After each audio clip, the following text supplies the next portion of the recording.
এসএসসির পর এবার প্রাথমিকেও বাতিল হতে পারে সম্পূর্ণ প্যানেল।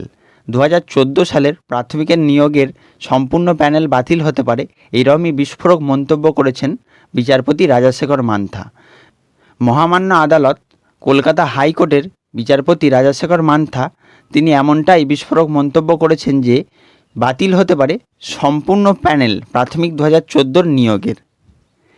এই বিষয়ে বিস্তারিত জানব এই ভিডিওতে।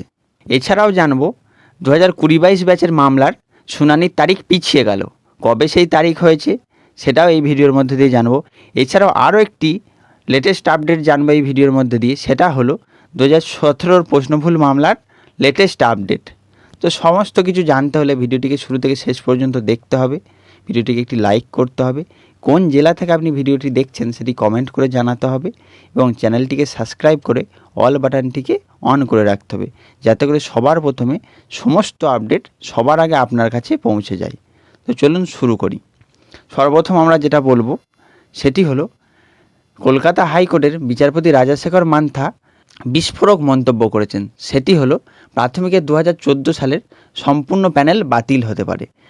বিচারপতি রাজাশেখর মান্থা 18 এপ্রিল অর্ডার দিলেন 2014 টেট থেকে উর্দু মিডিয়ামে 4 জনের ইন্টারভিউ নিয়ে 2016 নিয়োগ থেকে নিয়োগ দিতে হবে। এছাড়াও তিনি আরও বলেন যে 2014 সমস্ত ওএমআর যদি না পাওয়া যায় তাহলে কিন্তু এই প্যানেল সম্পূর্ণরূপে বাতিল করব। আবারও বলছি, তিনি বিচারপতি রাজাশেখর মান্থা জানিয়েছেন যে 2014 সালের সমস্ত ওএমআর সিট যদি না পাওয়া যায় বা ওএমআরের তথ্য যদি সঠিকভাবে না পাওয়া যায় তাহলে কিন্তু সম্পূর্ণ প্যানেলটিকে বাতিল করা হবে, এমনই বিস্ফোরক মন্তব্য করেছেন মহামান্য আদালতের বিচারপতি রাজাশেখর মান্থা। চলুন এবার পরের আপডেটটি জেনে নিই। পরের আপডেটটি হলো সুপ্রিম কোর্টে যে 20-22 ব্যাচের মামলাটি চলছে সেই মামলার শুনানির ডেট পিছিয়ে গেল। পরবর্তী হিয়ারিংয়ের ডেট হচ্ছে 15/5/2024 অর্থাৎ 15ই মে 2024। এছাড়াও আরও একটি বিশাল বড় আপডেট হলো মহামান্য সুপ্রিম কোর্ট ছুটি থাকবে 18ই মে 2024 থেকে 7ই জুলাই 2024 পর্যন্ত। এই সময়টি সুপ্রিম কোর্টে ছুটি থাকবে, এই সময় কোনোরূপ কোনো কেসের শুনানি হবে না। চলুন এবার আমরা জেনে নিই পরবর্তী আপডেটটি, সেটি হলো 2017 সালের প্রশ্নভুল মামলার লেটেস্ট আপডেট।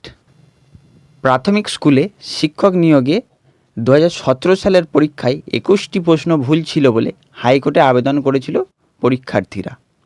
প্রশ্ন ভুল থাকলে সবাইকে 21টি প্রশ্নের প্রাপ্য নম্বর দিতে হবে, এটাই ছিল তাদের দাবি।